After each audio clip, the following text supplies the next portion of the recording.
दोस्तों ये सच्ची कहानी है दो लड़कियों की। दोनों लड़कियां एक दूसरे को अपना बेस्ट फ्रेंड मानती थी, लेकिन जाने अनजाने में दोनों जो लड़कियां थी वो एक ही लड़के से प्यार कर बैठती हैं।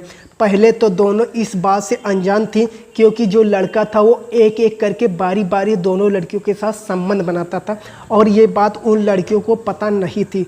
वो सोचती थी वो सिर्फ मुझसे प्यार करता है और मुझसे ही संबंध बनाता है। लेकिन एक दिन जब वो लड़के उस लड़के के साथ संबंध बना रहे थे, तभी उसकी दोस्त उस रूम के अंदर आ जाती है और फिर तीनों के बीच में कुछ ऐसा हादसा हुआ कि जिस हादसे में एक लड़की की मौत हो जाती है। दोस्तों ये सच्ची घटना के सुनने के बाद आपकी भी रोंगटे खड़े हो जाएंगे। नमस्कार दोस्तों, मैं हूं चंदन भाई और आप सभी का स्वागत है हमारे यूट्यूब चैनल पे। अगर आप पहले बार आए तो वीडियो को लाइक कर दीजिएगा और चैनल को सब्सक्राइब कर दीजिए। दोस्तों ये सच्ची घटना है राजस्थान के पाली शहर की। दिन था 8 सितंबर 2022। सुबह के 4 बज रहे थे और ट्रांसपोर्ट नगर के थाने में एक लड़का जाता है। वो काफ़ी घबराया हुआ था। वहाँ के SHO थे विक्रम सिंह। तो विक्रम सिंह ने उस लड़की के थाने में आकर कारण पूछा तो लड़के ने कहा कि सर आप मेरे साथ यहाँ से जल्दी चलिए, नहीं तो वो भाग जाएगी। उस लड़के की बात सुनकर SHO ऐसे ने पूछा कि कौन भाग जाएगी, पहले तो पूरी बात अच्छे से बताओ। तो लड़के ने बताया कि मेरा नाम सूरज सिंह है और वो पाली का रहने वाला है और अजमेर के रामगंज थाने के क्षेत्र में साधु बस्ती की रहने वाली 36 वर्षीय अनुराधा नायक अपनी सहेली ज्योति जनक की हत्या करने के बाद पाली भाग गई है। ज्योति का जो शव है वो अनुराधा के कमरे में अभी भी पड़ा हुआ है और अनुराधा पाली के नाहरपुर पुलिया बस स्टैंड पर खड़ी हुई है। वो अहमदाबाद भागने के फिराक में है। तब SHO विक्रम सिंह ने उस लड़के की बात सुनकर चौंक जाते हैं और वो पूछते हैं कि तुम्हें कैसे पता कि अनुराधा ने ज्योति की हत्या की है। इस पर सूरज ने कहा कि सर इन सब बातों को हम बाद में भी कर सकते हैं, पहले आप मेरे साथ जल्दी चलिए और अनुराधा को गिरफ्तार करिए, नहीं तो वो यहाँ से भाग जाएगी। उसके बाद SHO विक्रम सिंह ने कुछ सिपाहियों को और सूरज के साथ लेकर नाहर पुलिया के लिए निकल पड़े।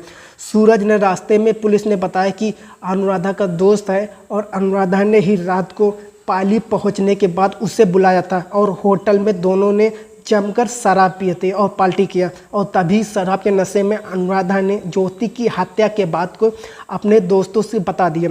जब ये बात उसने अपने दोस्त से बताया और ये भी बताया कि उसने अब यहाँ से अहमदाबाद भागने वाली है, तभी क्या होता है कि पुलिस जो थी वो नाहर पुलिया पर बस स्टैंड पर पहुँच जाती है।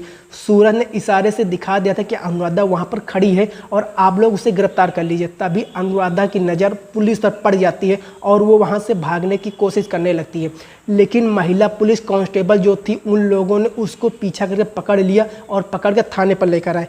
पुलिस ने अनुराधा से पूछताछ शुरू किया, लेकिन रात का नशा अभी तक उतरा नहीं था, इसलिए कुछ देर अनुराधा उल्टे सीधे बातें करती रही और जब उसको होश आया तब पुलिस ने उससे ज्योति के बारे में पूछा तो वो बस इतना कह रही थी कि उसने कुछ नहीं किया है। पुलिस ने फिर उसके घर का एड्रेस पूछा तो अनुराधा ने बताया कि वो अजमेर के रामगढ़ की रहने वाली है। पुलिस ने फिर रामगंज थाने के क्षेत्र में SHO जितेंद्र सिंह नेवी को फ़ोन किया और कहा कि वो अनुराधा के घर पर जाकर एक बार तलाशी ले। SHO जितेंद्र सिंह ने तुरंत उसके घर पहुंच जाते हैं और पहुंचने के बाद में देखते हैं कि अनुराधा के घर पर ताला लगा हुआ। पुलिस ने तुरंत उस ताले को तोड़ा और कमरे के अकर पकड़ जैसे वो लोग गए तो वहाँ का मंजर देखकर पुलिस के रोंगटे खड़े हो जाते हैं, क्योंकि सूरज जो था वो सच बोल रहा था। वहाँ कमरे में ज्योति के खून से लथपथ लाश पड़ी हुई थी। बॉडी को 2 दिन हो गए थे और इसलिए उसकी डेड बॉडी से काफ़ी ज़्यादा दुर्गंध आ रही थी। पुलिस ने तुरंत ही बॉडी को पोस्टमार्टम के लिए भिजवा दिया और SHO विक्रम सिंह को भी इस घटना के बारे में बता दिया। जो लड़की थी ज्योति जिसकी मृत्यु हुई थी वो अजमेर के कैसरगंज इलाके की रहने वाली थी और उसकी उम्र लगभग 16 साल की थी और उसका पिता का नाम अनिल धनका है। पाली पुलिस को जब पता चला कि सूरज सही बोल रहा है तो वो अनुराधा को रामगढ़ थाने में लेकर पहुंच जाता है। वहां ज्योति के पिता की तारीख पर अनुराधा के ऊपर FIR दर्ज किया जाता है। जब अनुराधा से पूछा जाता है तो पता चलता है कि अनुराधा एक विधवा औरत है और उसके पति की कुछ सालों पहले हत्या यानी कि मौत हो चुकी थी। यानी कि ज्योति की अनुराधा से अच्छी दोस्ती थी। अनुराधा अपनी जीविका चलाने के लिए पिंटू नाम के एक आदमी से फाइनेंस पर पैसे लेकर ज़रूरतमंदों को डबल ब्याज पर देने का काम करती थी और यही काम उसके दोस्त ज्योति भी करती थी। दूसरों से ब्याज पर पैसे लेकर दूसरों को डबल ब्याज पर पैसे देकर कर पैसे कमाने का यही काम था। यानी कि पिंटू नाम का एक आदमी था जो इनको ब्याज पे पैसे देता था और ये लोग डबल ब्याज पर पैसे देकर पैसा कमाती थी। और ज्योति जो थी वो अनुराधा को 1.5 लाख रुपए दिए थे, लेकिन अनुराधा उसे चुका नहीं पा रही थी। फिर दिन आता है 6 सितंबर 2022 के दिन, जो कि अपने पैसे लेने के लिए अनुराधा के पास आई, लेकिन इस बात भी अनुराधा ने उसे कहा कि उसके पास पैसे नहीं हैं। तब जाके अनुराधा से ज्योति से बहस शुरू हो गई। बहस के बाद दोनों के बीच में हाथापाई होने लगी। अनुराधा ने कहा किचन से चाकू लेकर आया और ज्योति के ऊपर कई बार चाकू से हमला कर दिया। वो गंभीर रूप से घायल हो गई। फिर अनुराधा ने उसका गला घोंटकर उसको वहीं पे मार डाला, लेकिन उसके बाद में उसको गिरफ्तार होने का डर सताने लगा। वो कहने लगी अब मैं गिरफ्तार हो जाऊंगी, और उसको समझ में नहीं आ रहा था कि लाश को कैसे और कहाँ कैसे ठिकाने लगाए। उसने सोचा कि जैसे तैसे करके बस 6 अगस्त की रात को निकाल लूँ, फिर ये दिन मैं लाश को ठिकाने लगा दूँगी। फिर उसके बाद वो अपने पड़ोसी के घर पर सो गई थी। फिर अगले दिन यानी कि 7 सितंबर 2022 को वो घर पर आई और उसे अभी समझ में नहीं आ रहा था कि लाश का क्या किया जाए। इसलिए उसने तय किया कि क्यों न वहीं से भागकर चली जाए, फिर कोई उसको पकड़ने वाला नहीं होगा। उसका जो दोस्त था वो सूरज को पाली के एक होटल में बुलाई थी, और बुलाने के बाद में दोनों ने जमकर शराब पिया, और नशा जब ज़्यादा हो गया तो अनुराधा ने सूरज को नशे के हालत में सारी बातें बता दी कि उसने कैसे ज्योति की हत्या की है। इस बात को सुनकर सूरज बहुत ज़्यादा डर जाता है। पहले तो उसने अनुराधा के नशे के हालात में रूम में ही सुला दिया था, और सुलाने के बाद में चुपके से वहाँ से निकल कर थाने आ गया, और थाने आकर पुलिस से उसने सारी घटना के बारे में बताया। दूसरी तरफ ज्योति के पिता 7 सितंबर को अपनी बेटी की गुमशुदगी होने की रिपोर्ट जो अजमेर में दर्ज करवा दी थी। पुलिस ने ज्योति की स्कूटर जो है वो बरामद की, जिसे अनुराधा ने जो सब ठिकाना लगा दिया था। पुलिस को पता चला कि स्कूटी किसी राकेश शर्मा के नाम पर खरीदी हुई है। पुलिस ने जब राकेश को पूछताछ के लिए बुलाया तो कुछ बातें और भी सामने आई। राकेश ने बताया कि अनुराधा और ज्योति एक दूसरे से पिंटू नाम के लड़के से ब्याज पर पैसे लेते थे और उन्हें डबल ब्याज पर दूसरे लोगों को देती थी, और ज्योति अनुराधा दोनों का पिंटू के साथ लव अफेयर था। ना कि इस बयान के बाद पुलिस को लगा कि हत्या की वजह शायद कुछ और भी हो सकती है, इसलिए उनसे अनुराधा शक्ति के साथ पूछताछ शुरू कर दिया।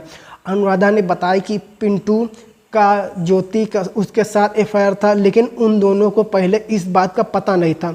एक साथ काम करने के चलते दोनों अच्छे दोस्त बन गए थे। दोनों एक साथ घूमते फिरते थे और एक दूसरे के घर एक साथ आया जाया करते थे।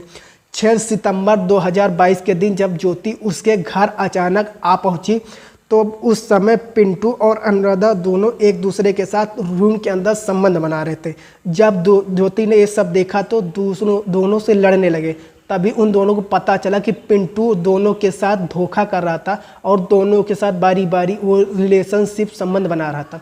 पिंटू जो उस समय वहाँ से घर से बाहर निकला और वहाँ से भाग करके अपने घर चला गया, लेकिन प्यार में पागल अनुराधा और ज्योति वापस में लड़ने लगे।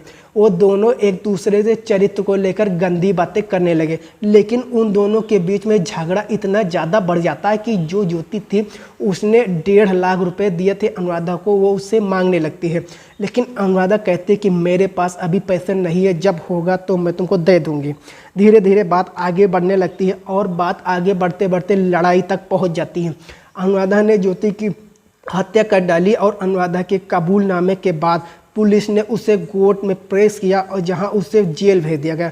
फिलहाल अनुराधा आज भी जेल के सलाखों के पीछे किए हुए सजे की काट रही है। वो आज भी जेल में बंद है और ये मामला अभी भी कोर्ट में चल रहा है। दोस्तों, अनुराधा को लगा कि शायद वो अपने दोस्त की हत्या करके बच जाएगी, और ये बात किसी को पता नहीं चलेगी, लेकिन उसने नशे की हालत में सब कुछ सूरज को बता दिया था। अगर वो सूरज से ना ही बताती तो शायद इस बात का खुलासा कभी भी ज़िंदगी में होता ही नहीं।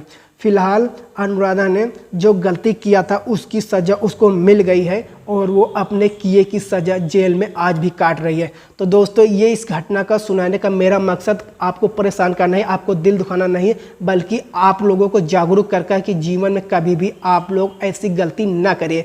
वीडियो अगर पसंद आई, कहानी पसंद आए तो वीडियो को लाइक करिएगा, चैनल को सब्सक्राइब करिएगा। जय हिंद, वंदे मातरम।